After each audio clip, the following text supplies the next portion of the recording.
Hey everyone, and welcome to my first series review. If you're a regular on my channel, you know I do a lot of movie reviews and a lot of Blu-ray videos and top 10 lists and things like that. Today I'm doing something a bit different. I've never actually reviewed a series or a season of a series before, but just recently I've gotten through seeing a really cool series, season 1 of Fargo. I really enjoyed it, so I'm going to do a brief review of it today. That's going to be spoiler free hopefully, so if you haven't seen the show, don't worry because I'm not going to spoil anything major. So if you've heard of Fargo, the series, you'll probably think back to the movie that came out in 1996 by the Coen brothers. I have seen the film a few months ago.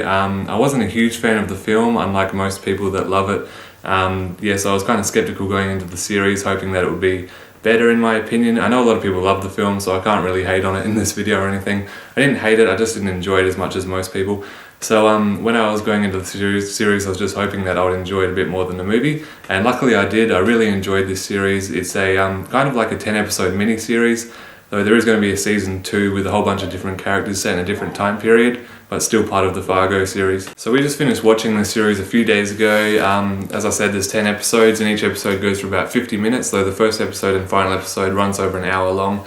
But yeah, really interesting series. It's kind of like a crime, drama, mystery, thriller, as well as a bit of a dark comedy. It's got some humour throughout it that's quite dark and violent, but really goes well with the tone of the film, the series, which the film also had a lot of that kind of vibe through it, so kind of similarities between the show and the film there. So the show is based around these 4 lead characters played by Billy Bob Thornton, Martin Freeman, Alison Tolman and Colin Hanks. And Billy Bob Thornton plays this guy Lorne Malvo, who comes to this small town called Bemidji in Minnesota during 2006, and he kind of just starts a lot of trouble.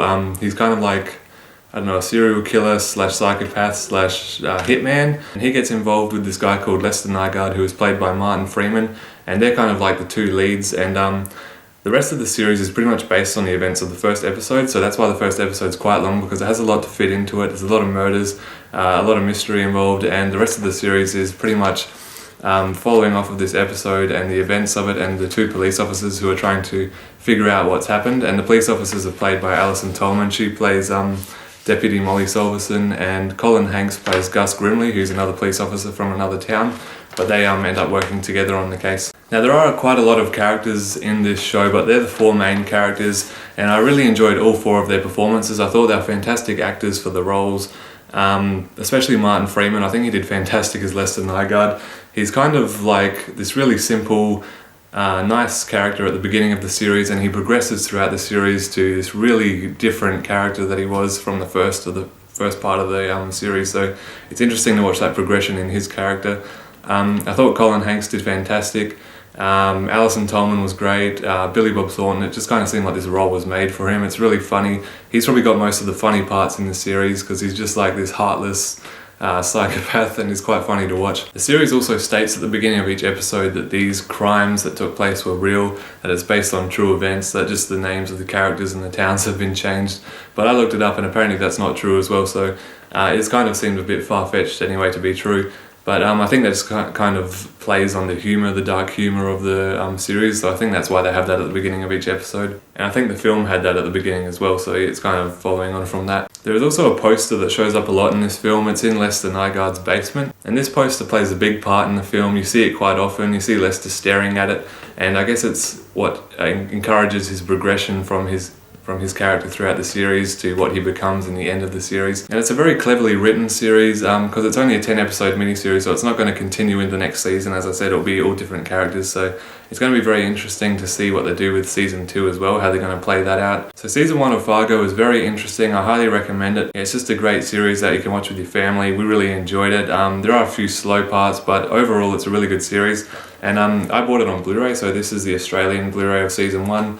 The cover there with the main characters, Billy Bob Thornton and Martin Freeman. And on the back you've got all the other characters. You've also got a few special features there, commentaries and things like that. And it does come in this nice slip cover, so when you take that off it's pretty much just the same all around.